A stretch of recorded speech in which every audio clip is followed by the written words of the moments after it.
قراره که اینجا بیمارستان استانی باشه، یعنی منطقی باشه. دور دادن به بهترین شکل ممکن اینها کالای نابود شد.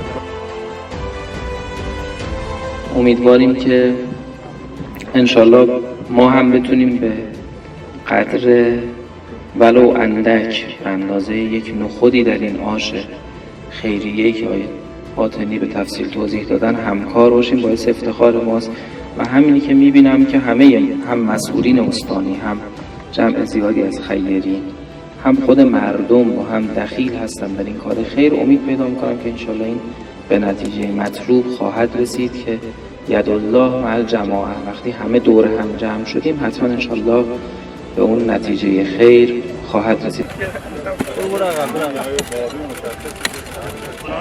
بسم الله الرحمن الرحیم. کارگاه عمرانی بیمارستان 32 تخت خوابی شهر بنگ در روز ولادت با سعادت حضرت علی بن ابی طالب با رمز یا حیدر کرار افتتاح و برگزار می گردد. یا حیدر